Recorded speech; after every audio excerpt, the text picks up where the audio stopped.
Okay, so needs very little introduction, but I'd like to, is Mark Vermold here? There he is, thank you. Mark is from the EFF. His talk is titled Through a Prism Darkly, so I'm going to leave it with that.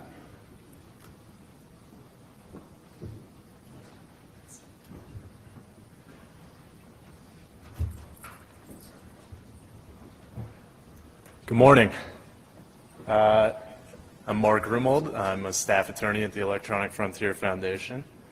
And before I get started, what I'd like to do is, I was wondering if I could get a quick show of hands of people in the room who are familiar with EFF and the work that we do. Okay, that's great. That's really reassuring because you all in this room are the core of our membership. I told a colleague that I work with that I was coming to speak at NANOG, and he looked at me and he goes, "Oh, real geeks, nice."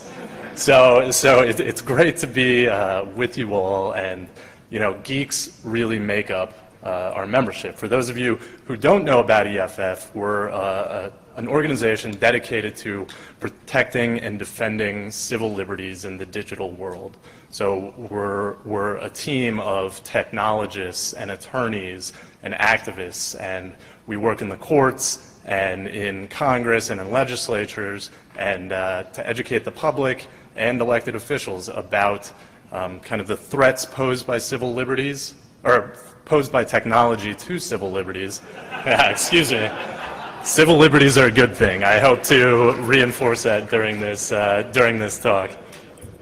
The threats that technology pose, and also the benefits that technology presents for civil liberties. But I'm here to discuss NSA spying. And what I'd like to do today is kind of just provide a broad overview. And so I'd like to start by playing a clip. For those of you who've been following the scandal at home, you've probably seen this clip. Maybe not the full question and answer, but this clip I think really establishes some of the themes that are going to recur throughout my talk. Oh, and this is from the Senate Select Committee on Intelligence from March 2013. I thank you, and just for you, Director Clapper, again on the surveillance front, and I hope we can do this in just a yes or no answer, because I know Senator Feinstein wants to move on. Last summer, the NSA director was at a conference, and he was asked a question about the NSA surveillance of Americans. He replied, and I quote here, "The story that we have millions or hundreds of millions of dossiers on people is completely false." The reason I'm asking the question is, having served on the committee now for a dozen years, I don't really know what a dossier is in this context. So what I wanted to see is if you could give me a yes or no answer to the question, does the NSA collect any type of data at all on millions or hundreds of millions of Americans? No, sir. It does not. Not wittingly. There are cases where they could inadvertently, perhaps, collect, but not wittingly. So on June 5th of this year, the general public became abundantly aware that what General Clapper just said to Senator Wyden was false. But what's important, before I go on, what's important to know about that conversation was that Senator Wyden wasn't asking that question for his benefit. Senator Wyden had served on the Intelligence Committee for 12 years. He knew the answer. He knew about the call record collection program that was essentially collecting the call detail records of millions of Americans' phone calls. He was asking that for our benefit. And so when General Clapper lied to Senator Wyden, that was not a lie to Senator Wyden. That was a lie to all of us that were not fully briefed on the program. But on July 5th, The Guardian published an article with an order from the Foreign Intelligence Surveillance Court that made clear that the government was collecting millions and millions of phone records about Americans. On June 6th, the Washington Post published an article that disclosed the PRISM collection program. I'll describe it a little bit more later on, but that, those two articles started a series of articles that have come out over the course of the summer, and they can be, even for someone like me, whose job it is to keep track of this on a day-to-day basis, it can be very difficult to stay on top of what the latest disclosures meant and what the latest disclosures were. So what I'd like to do today is kind of provide a broad overview of what we know, but I'd like to start by giving a little bit of background. And I think the background sets us up to better understand what we know, and also to understand what the problems are with the NSA's surveillance. And then we'll also talk a little bit about what the EFF is doing, and hopefully also about what you all can do too. We'll cover a lot of code names and a lot of acronyms and a lot of section numbers. These are the, this is the currency of attorneys. We like to keep our things as confusing as possible, so to protect our guilds. But I'll try and provide a little more information for you all so that you can better understand what's happening in the news. So to start, I'll start with the background. I'm actually going to skip a few slides because I think I've tried to pack a little too much content into this. But so changes over time, technology, and laws have really changed the focus of the NSA from this outward-looking organization focused on foreign intelligence collection to an agency that firmly has its grasp on the domestic networks of the United States. And while there have been some changes, a lot actually surprisingly has stayed the same over time. And so I'll try to highlight areas that have changed and areas that have stayed the same. So this is what I'm going to skip over a little bit. NSA was established in 1952. Until about the 1970s, the NSA kind of quietly did its job. I don't think the American public knew much about what the NSA was doing. But then in the 70s, there were a series of articles that disclosed that American intelligence agencies had surveilled dissidents and domestic radicals, quote unquote radicals, that were opposed to the Vietnam War or suspected of communist sympathy. And then there was also Watergate, and Watergate also disclosed, political surveillance and illegal conduct on the part of the executive. And that spurred both houses of Congress to establish committees to look into intelligence agency behavior. One of those, the committee in the Senate, was the Church Committee. And it disclosed for the first time, really, kind of the NSA's programs and the effect that it had had on Americans. Two programs, Project Shamrock. The NSA obtained the international telegrams of American telegram companies going in and out of the United States. They obtained them all and searched them all for foreign intelligence information. Another program, Project Minaret, resulted in the surveillance of such radicals and threats to national security as Senator Frank Church, Muhammad Ali, Martin Luther King, Robert Redford. And so the Church Committee disclosed this to the American public for the first time. And Senator Church, this is from 1975, and it seems eerily prescient today.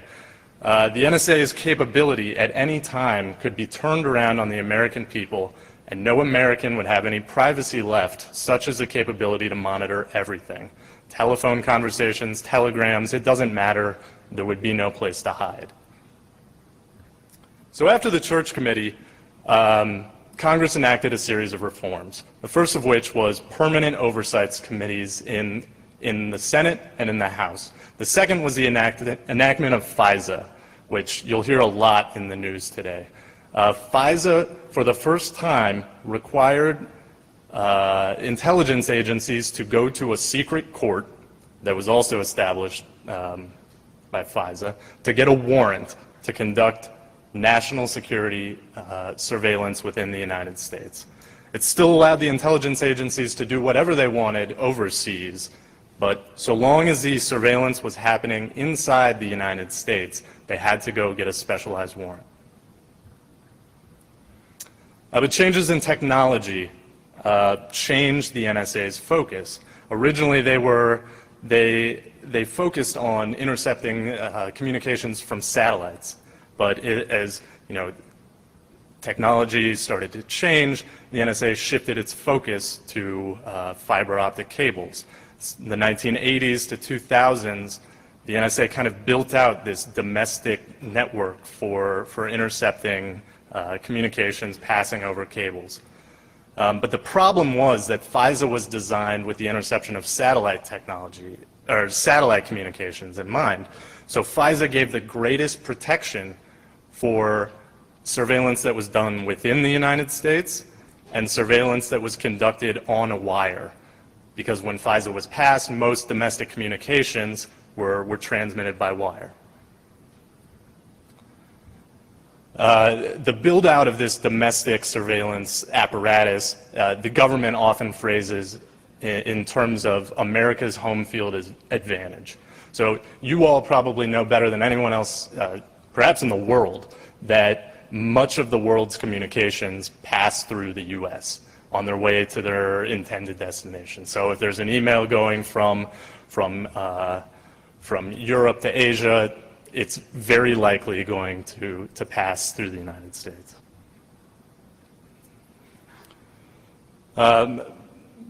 So during the 80s to the 2000s, this domestic infrastructure was in place. After 9/11, President Bush basically authorized the NSA to open the spigot, to start a domestic surveillance program, unlike anything the NSA had ever done. The program that President Bush authorized included the collection of domestic content, international content, domestic internet metadata, and domestic call records. It was called the President's Surveillance Program, or the PSP. Its code name was Stellar Wind. You'll hear these often in the news. And it was implemented without any court involvement, and it was implemented without consulting Congress first. At the same time, the executive did go to Congress, and they were able to pass a series of reforms to surveillance law, national security surveillance law. It was called the Uniting and Strengthening America by Providing Appropriate Tools Required to Intercept and Obstruct Terrorism Act of 2001, also known as the Patriot Act. And crucial in the passage of the Patriot Act was a section called Section 215. I'll touch on that a little bit more later.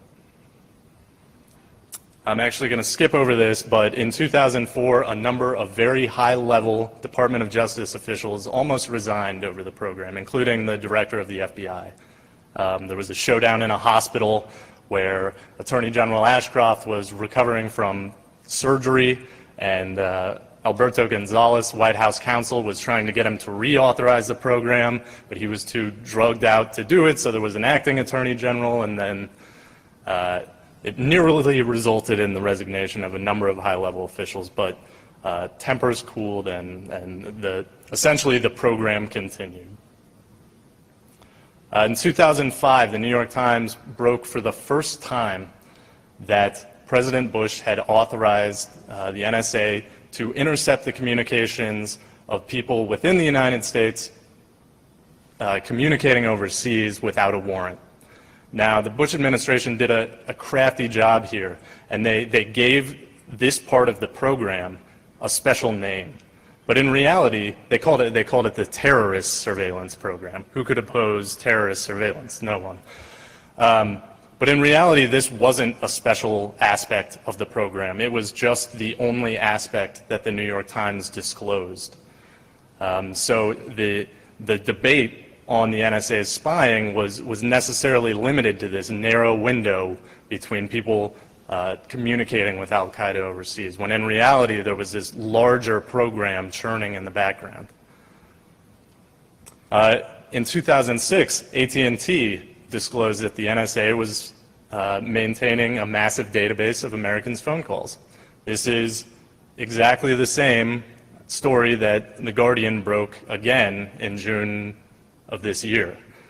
But again, the Bush administration decided, actually they never even squarely addressed the allegation raised in the article. They just pretended like it never happened and it was swept under the rug.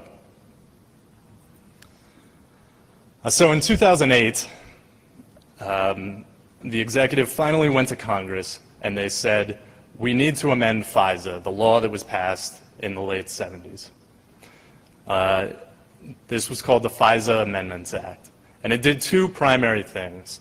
It gave the telecom companies that had participated in the rollout of this domestic surveillance program, it gave them immunity for their participation.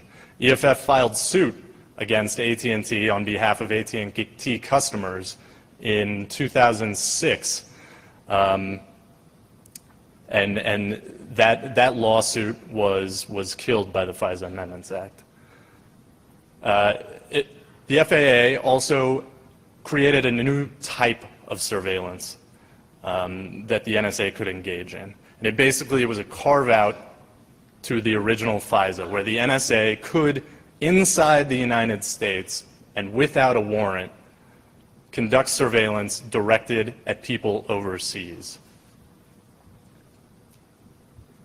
So to just kind of give you a quick background on the differences. So the old FISA, you had to have a specific target in mind. You had to go get a specific court order for that target, and then you could conduct surveillance within the United States.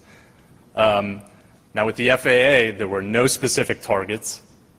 The court didn't sign off on the surveillance of any one individual, but it signed off on broader programs of surveillance. And the surveillance had to be targeted at people living overseas. And all of this was done by a court, the secret FISA court that was established in the late 70s. Originally, under the original FISA, the court would simply get an application for a warrant to conduct surveillance, review the facts supporting that warrant, and sign off on it if the facts supported it. That's what courts do all the time in the regular criminal wiretapping context. So courts are capable of doing that, and they're capable of doing that in secret. Now, but what changed with the FISA Amendments Act is that the court was no longer in a position where it was signing off on a review of facts and whether there were probable cause to support those facts. What it was doing was signing off on broad programs and interpreting the law in sometimes the Constitution, the FISA Amendments Act, other laws prohibiting wiretapping, and doing it while only receiving one side of the argument, the government's side, and doing it in secret. So there are interpretations, and there continue to be significant interpretations of law that are entirely secret. So to quickly review, FISA is the old one, individualized warrants, individualized orders. Patriot Act, Section 215, I'll discuss that a little bit later, but that's what the government relies on to collect call detail records. The FISA Amendments Act created a program of broad domestic surveillance intended to target people overseas.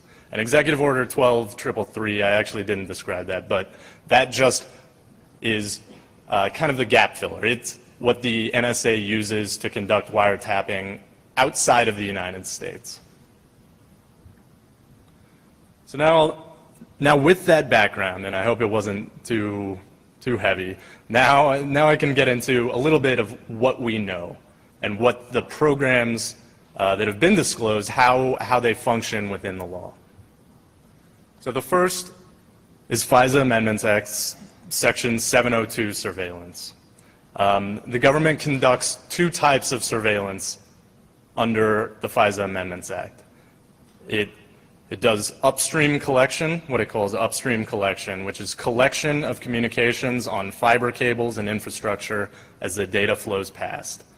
And then the other type of collection they do under this law is the PRISM collection, which is the collection, this slide, according to the companies, has misrepresented what happens, but collection from the servers of these US service providers, Microsoft, Yahoo, Google, Facebook, Paltalk, AOL, etc.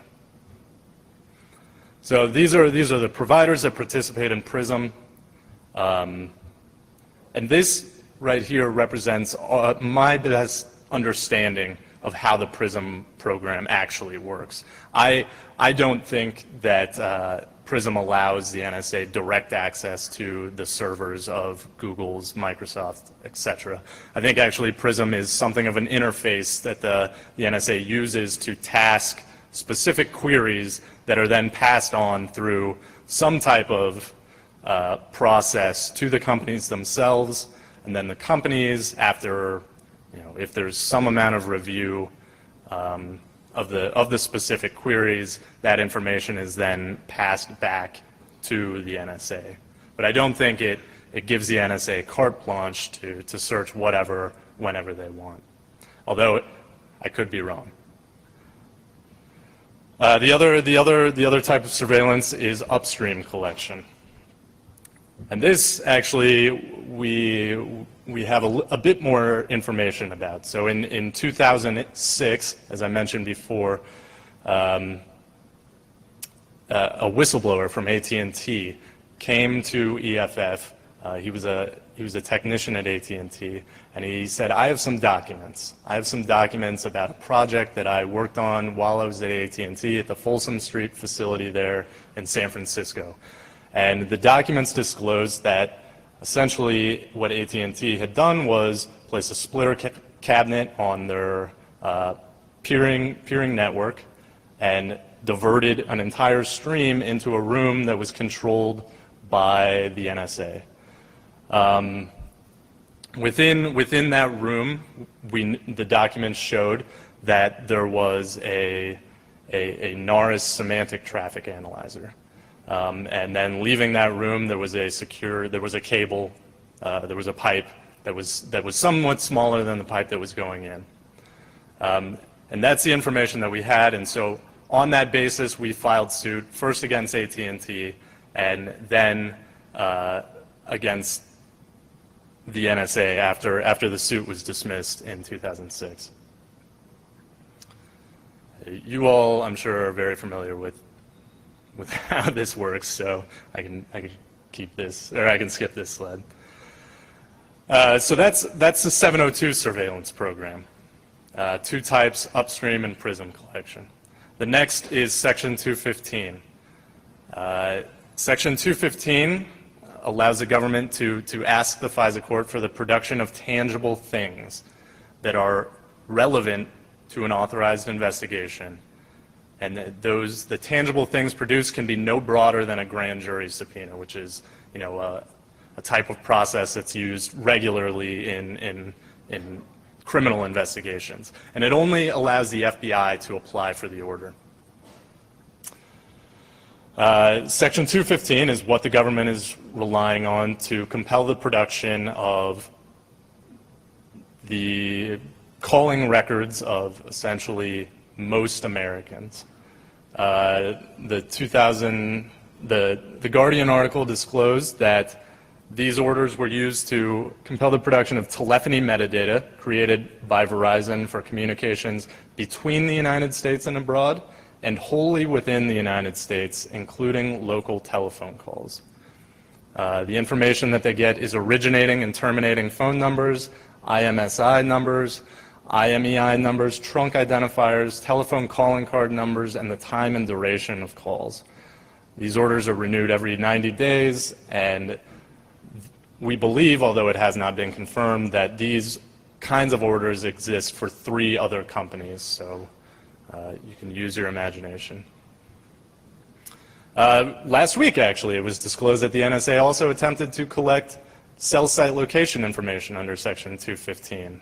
They did a test run for for 2 years in 2010 and 2011, where they collected the location information of domestic calls. A separate program is the Internet Metadata Program. There's still relatively little known about this aspect of the program. It was originally, as I noted, it was done under inherent executive authority originally, but then shifted under FISA court in 2004 and 2005. But it was apparently ended in 2011. But again, this was a broad, bulk collection of Internet metadata, domestic Internet metadata too. And all these programs feed into vast databases that the NSA has. Pinwheel is their internet content database. Nucleon is their telephony content database. Marina and Mainway are their two metadata databases. So that's where information from the domestic pen register program goes and the Section 215 program. X-Keyscore, so a number of other programs have recently been disclosed, and it's not entirely clear how these programs fit in. X-Keyscore appears to be what the NSA uses to conduct its surveillance overseas. So when it is actually intercepting the communications abroad. It's not clear if X-Keyscore is some type of interface or if it's actually the code name for all these various interception points that exist around the world. Boundless Informant is another program that the NSA uses to track the amount of information that's collected from various countries around the world. It's a heat map, and if you note, the United States is as hot on that map as China. There's also the issue of the NSA's efforts to undermine encryption. So in the 1990s, as I'm sure many of you are familiar with, there was a public battle about whether the NSA essentially would have access to encryption keys, the Clipper chip you might remember from the Clinton administration. Ultimately, that was rejected, but what it turns out the NSA did was it went around and went ahead and did that in secret. So it undermined encryption standards with NIST. It compelled keys from various providers. It hacked into other providers to steal keys.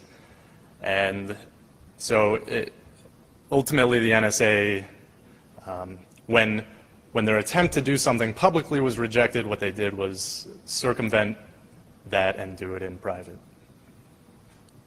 And just last week, again, there was information disclosed about the NSA's attempts to undermine Tor. I don't know how many of you are familiar with Tor, but this was actually some of the most technically detailed information that's been disclosed to date. So if you're interested in what the NSA was doing to attack Tor, I highly recommend Bruce Schneier's article in The Guardian.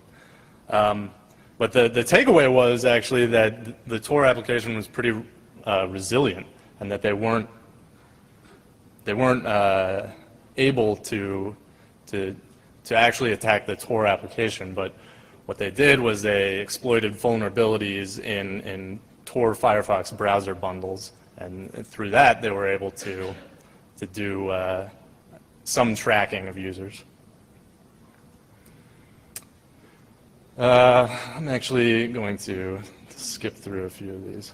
And so now I'd like to briefly discuss the problems. So you might be saying to me, you might be saying to yourself, you know, Mark, look, what you're talking about and what's been disclosed, yes, it demonstrates a very broad surveillance program, but there are national security threats, and this is the NSA's attempt to try and deal with those. And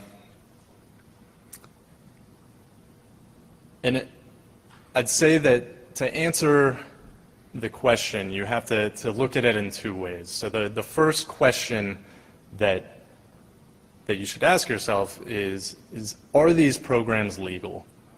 Are they consistent with statutes that are in force, and are they consistent with the Constitution?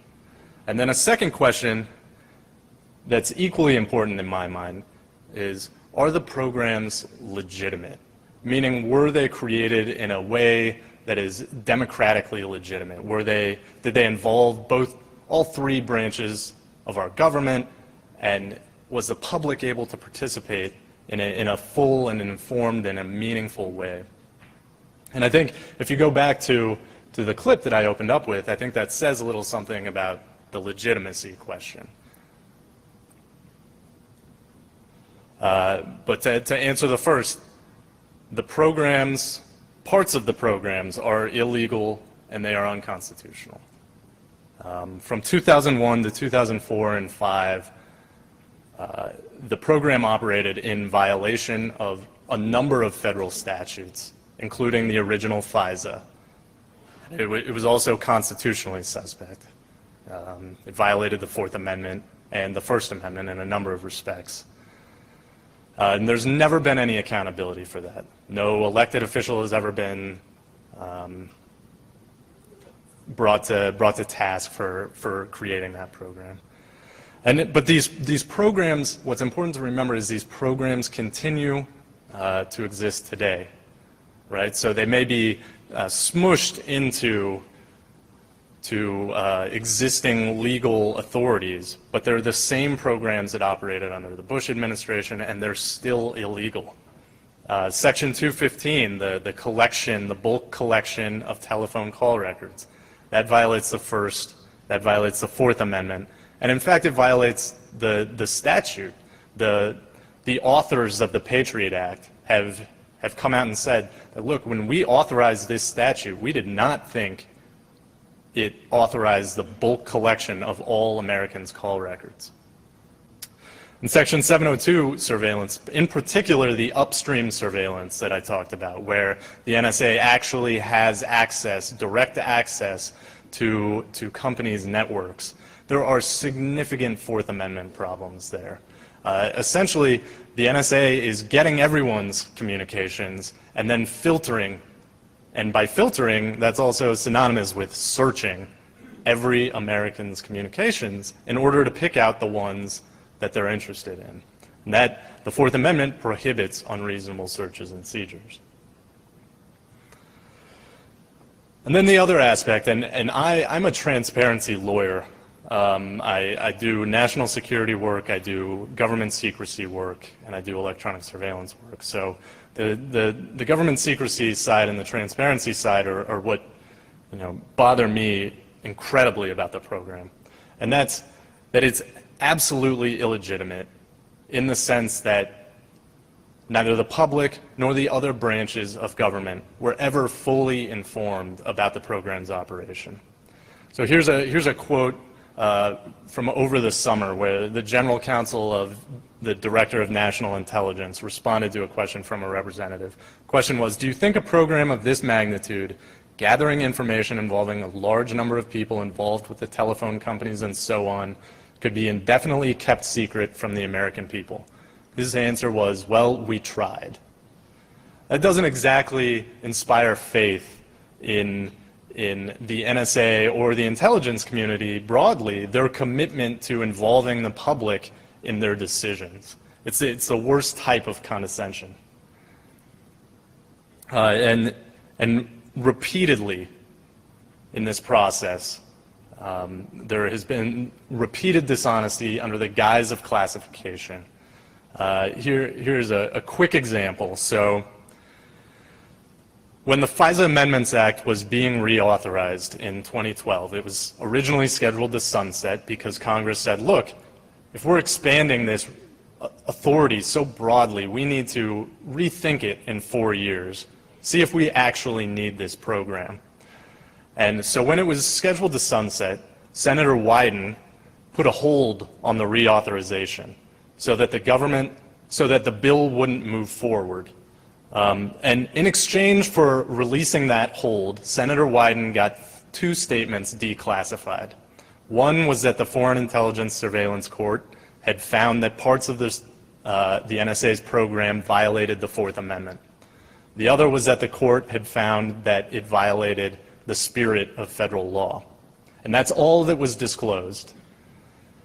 The reauthorization debate came and went. EFF, after that information was disclosed, EFF filed a lawsuit trying to get the entire opinion disclosed so that the public could understand the court's concerns and intelligently debate the program. The law was ultimately reauthorized before we got access to the program. 3 days after the law was reauthorized, the government produced documents to us, and they were entirely redacted. Earlier this summer in August, the government finally released the opinion to us after we won in the Foreign Intelligence Surveillance Court and in the regular district court in DC.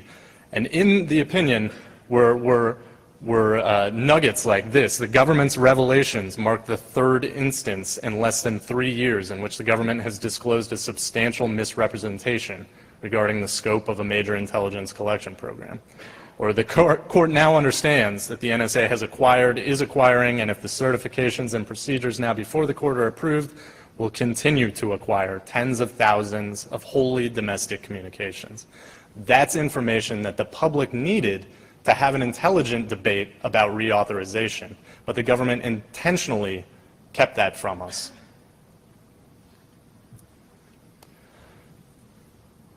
Now I'll briefly describe what EFF is doing. We're involved in litigation. We've filed a lawsuit against the NSA. It's been ongoing since 2008. It's gone up and down to the Court of Appeals twice now, but it's still going. And we're challenging the upstream collection of Americans' communications. We filed a new suit this summer called First Unitarian versus NSA. It's a lawsuit on behalf of a broad coalition of groups, gun groups, religious groups, environmental groups, drug reform groups that are challenging the domestic call records collection program on the grounds that it violates their First Amendment associational rights. So their ability to engage with the public in support of their advocacy positions. And we also have two FOIA cases, Freedom of Information Act cases, where we're pushing for more disclosure, more information about the government's use of these surveillance programs. We're also pushing in Congress for a second church committee, just like the original one that really blew open the doors on the NSA in the first place, and for amendments to Section 215 and the FISA Amendments Act.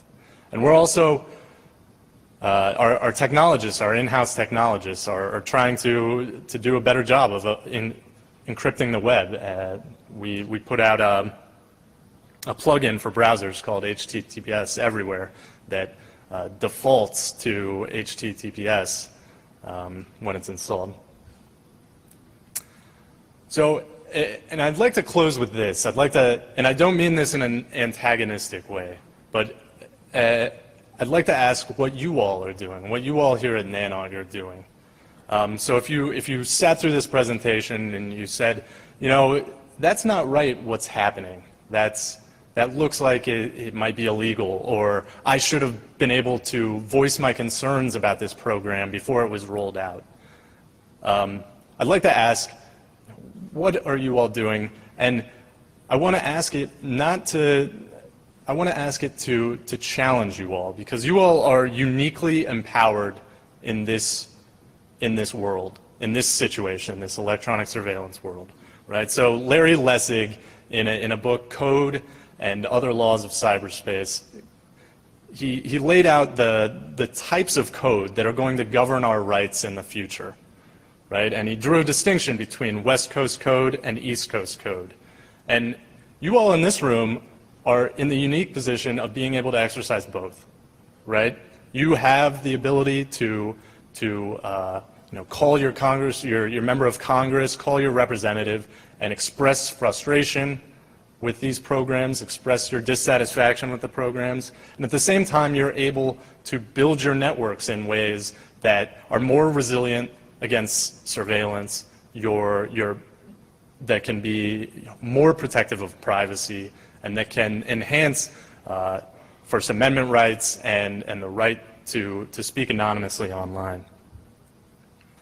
So I'll close with this, and it's shifting gears a little bit, but I think it's particularly important to emphasize this point. So this case, United States versus Kincaid, was about the collection of DNA from federal felons convicted of certain felony offenses. And this is another case that involves the intersection of technology and law, only this time it's DNA and a DNA database. And the court, this was the Ninth Circuit Court of Appeals, found that the collection was constitutional as a condition of release from prison. And this is from the dissent. This is from a judge who dissented, saying, no, this should be protected by the Fourth Amendment.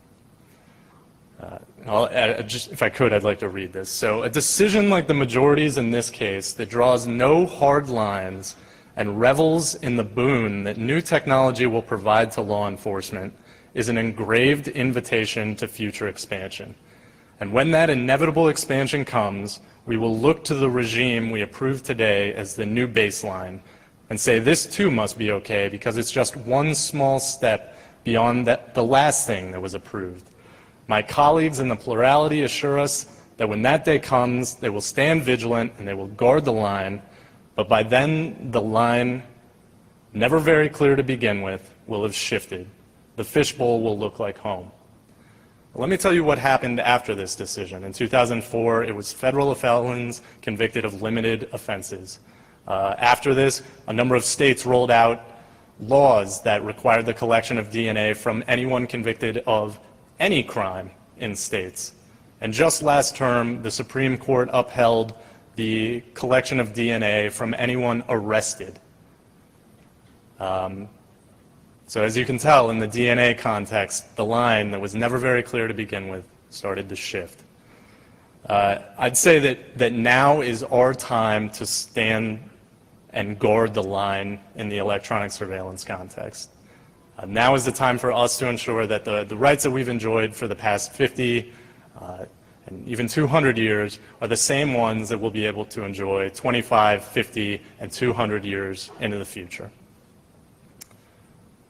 So thank you. I thank you all for having me here today, and I'm happy to answer any questions you all might have.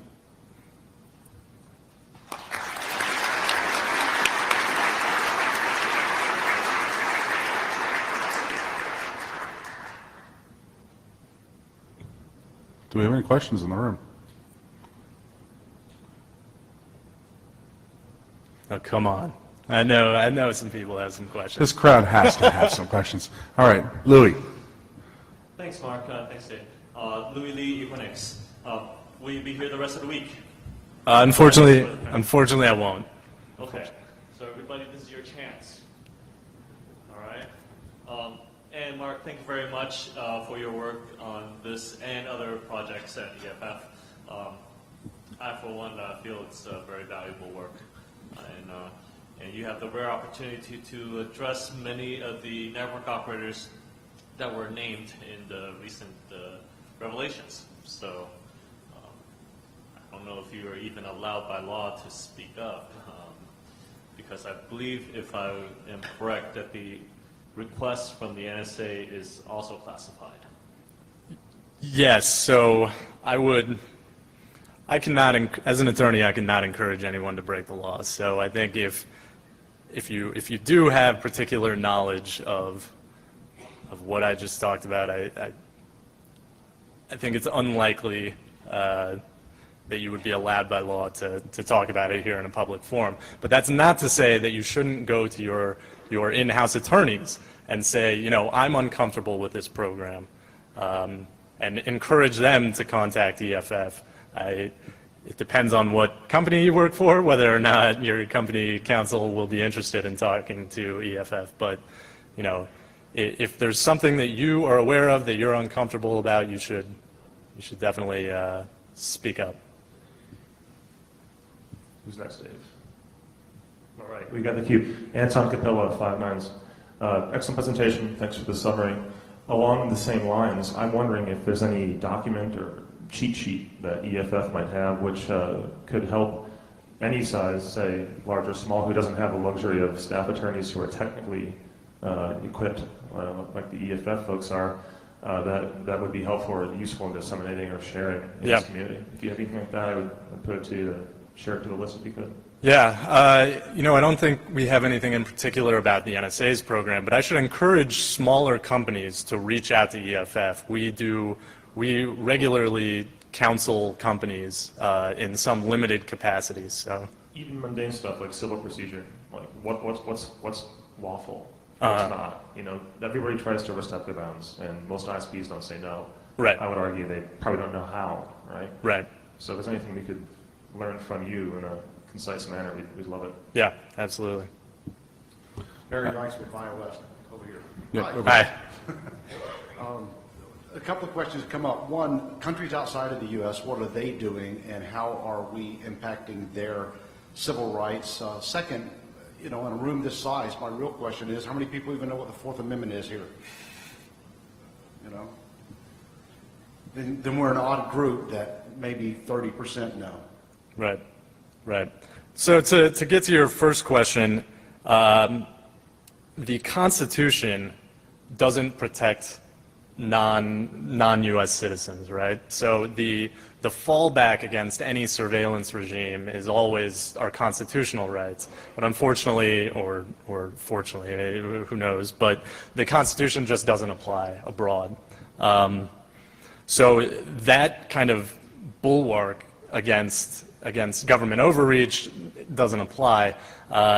Essentially, the short answer is the NSA and the government can do basically whatever they want consistent with their own policies. So they have internal policies that say, you know, we'll only target people for foreign intelligence purposes, but that can be so broadly expanded that it can be meaningless. Ungoverned Yes. policies? Executive branch only. And to get to the second point about you know, people not knowing what the Fourth Amendment is and general unfamiliarity with our laws is, you know, that's a problem, and it's a problem that's particularly acute here, where we're dealing with both incredibly technical laws, very arcane laws dealing with electronic surveillance and national security, and there are serious technological issues. So, you know, at least you all have the benefit of doubt, or the benefit of understanding the technology issues that are at stake. But, you know, for most people, it's the double whammy of confusing law and confusing technology issues. So the public just closes their ears and don't get as involved in the debate as we'd like, and that's certainly something that EFF is trying to combat. Just one real quick programming note. So we're going to run this till 11:30 and then pick up the agenda from there. And we'll have an updated agenda for this afternoon posted shortly. Just a quick programming note, because there's a lot of questions queued up and we want to make sure everyone can ask. So go ahead, Owen. Going along Hurricane Electric. So as I understand things correctly, and I may be wrong here, there was surveillance with the phone companies handing over all kinds of records before there was a law to support it. And then you had a lawsuit against that. And there was a Foreign Intelligence Amendment Act or whatever that said, yeah, it was okay for the phone companies to do that. And that was the end of your lawsuit. Except, doesn't that violate the constitutional ex post facto prohibition? We tried to raise that with the Supreme Court, and they were not interested. But yes. Hi, Chris Woodfield with Twitter. Thanks for the talk. This has been a lot of really good information. I know it's so as far as what we can do to hopefully try to push back against this, I mean, it's very easy to say, call your senator or call your representative, donate to the EFF, but is there really any point? I mean, is there any hope on the horizon here? Are there any things that we can do maybe differently that might prove better paths, less resistance to getting these laws tightened down. Yeah. So I would say that right now we're really in a unique position. Before Congress went on recess, a member of the House, Justin Amash, proposed the day before there was a vote, proposed to defund the NSA's call records collection program. That vote failed by, I think, 7 votes. And this was proposed the day before. Both leaderships in both parties was opposed to it. The White House was opposed to it. And yet it only failed by 7 votes. That's unheard of, right, for any type of amendment like that, let alone one that would significantly affect a national security collection program. Right now, I mean, as soon as the government funds itself again, but once Congress is back in session, there are a number of bills that are working their way through committees that are designed to take on exactly some of the problems that I talked about today. While you think that calling your representative or calling your senator doesn't matter, that is the one thing that actually does matter. Emails, they're pretty quick with the delete button, but if you can get somebody on the phone to listen to you, that really has a significant impact. Thank you. Thanks. Okay, in the center here, and then we'll go to you, Tom. My name is Andrew Sullivan. I work for Dine, but I speak for myself. In a previous job, I had the occasional title of Chief Wet Blanket Officer, so I'm going to try to challenge you here a little bit. We're in a world where British citizens have given up on habeas corpus, where Americans who fought a war of independence not to be searched and seized there anywhere they go, now cheerfully stand in line with their hands above their heads in airports. And will give just about any data about themselves to all kinds of companies, including some people who are in this room, probably my employer among them. Why do you think that this matters? Why not just give up and say, nope, we all live in public now because it's impossible to get away from this? Yeah. And that's a question that we get a lot. So, and I have 2 responses to it, right? The first is that the public has a vital interest in making sure that the government complies with the law, regardless of what law is being violated. In this case, it's an electronic surveillance law. But when we allow the government to flout the laws, it seriously threatens the rule of law within the United States. The second answer is generally I have nothing to hide, so why should I be worried?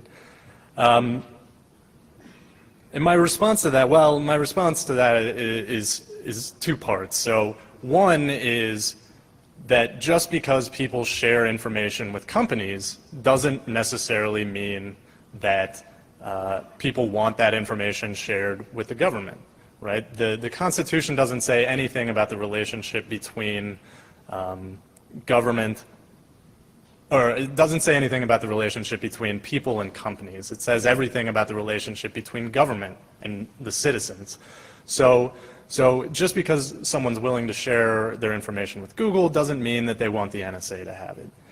The second part is, in general, people who say they have nothing to hide just haven't thought long enough about it. And if you think about giving someone total access to all of your information, at some point you will realize that no, in fact, there is a lot that I don't want to share, and that I don't share right now with both companies, other people, and the government. Tom. Thanks for the good... Sorry, introduce yourself. Oh, sorry, this is Tom Coffeen with Infoblox, but I'm speaking for myself here today. Thanks for the good, if eviscerating, presentation. My question is 2 parts, and the first is, if you can summarize what the existing whistleblower protections are for folks that are in a position to reveal when they might be, feeling like civil liberties are being violated in the course of doing their job. Second part of it would be, what is the EFF doing to clarify and improve, whatever those whistleblower protections may or may not be at this point? So I might have to give you a pretty unsatisfactory answer, and that is that I don't know the scope of whistleblower protection laws. So the focus of my work is in government secrecy, electronic surveillance, and national security issues. I deal with the fruits of whistleblowers, but I don't actually deal regularly with whistleblowers themselves. There are fantastic organizations. The Government Accountability Project in Washington, D.C. has represented a number of NSA whistleblowers who've disclosed information, and you know, if there are questions that people have, they could direct them to GAP. And also, I'd recommend that if you have in-house counsel, or if you run your own shop and get an order that you're not happy with, go talk to an attorney and go have that attorney come to EFF or the ACLU or an organization like that, and we'll be happy to help. And again, in terms of what EFF is doing, our mission is digital civil liberties. So, you know, I think expanding into whistleblower protection, we can't take on every battle. So that's not one that we've taken on so far. Thank you. Then last question in the center here. Wayne Bouchard, Limelight Networks.